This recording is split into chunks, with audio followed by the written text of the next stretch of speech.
ಇವನ್ ಈ ಕಡೆ ಬಿಜೆಪಿ ವಿಚಾರಕ್ಕೆ ಬಂದರೆ ಯಡಿಯೂರಪ್ಪಗೆ 2008ರಲ್ಲಿ ಅನ್ಯಾಯ ಆಯಿತು ಅಂತ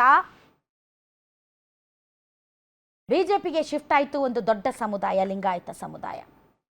ಅದೇ ರೀತಿ ಈಗ ಸಿದ್ದರಾಮಯ್ಯನವ್ರನ್ನ ಏನಾದರೂ ಬದಲಾವಣೆ ಮಾಡಿದ್ರೆ, ನಾನು ಅಹಿಂದ ನಾಯಕ ಅಂತ ಎದೆತಟ್ಟಿ ಹೇಳಿಕೊಳ್ಳುತ್ತಾ ಇರುವಂತಹ ಸಿದ್ದರಾಮಯ್ಯನವರ ಹಿಂದೆ ಇದೆ ಅಂತ ಹೇಳಲಾಗ್ತಾ ಇರುವ ಅಹಿಂದ ಸಮುದಾಯ ಎಲ್ಲಿ ಕಾಂಗ್ರೆಸ್ನ ಕೈ ಬಿಟ್ಟು ಬಿಡುತ್ತೋ ಅನ್ನುವಂತಹ ಭಯ ಕಾಂಗ್ರೆಸ್ ಅನ್ನ ಕಾಡ್ತಾ ಇದೆ.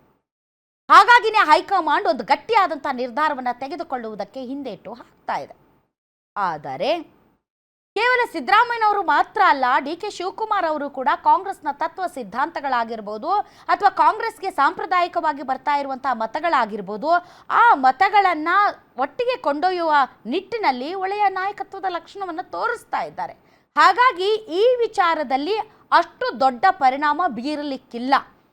ಸಿದ್ದರಾಮಯ್ಯನವರೇ ಸ್ವತಃ ಆಸೆ ಪಟ್ಟು ಸಂತೋಷದಿಂದ ಅಧಿಕಾರವನ್ನು ತ್ಯಾಗ ಮಾಡಿದರೆ ಯಾವ ಪರಿಣಾಮನೂ ಬೀರಲ್ಲ.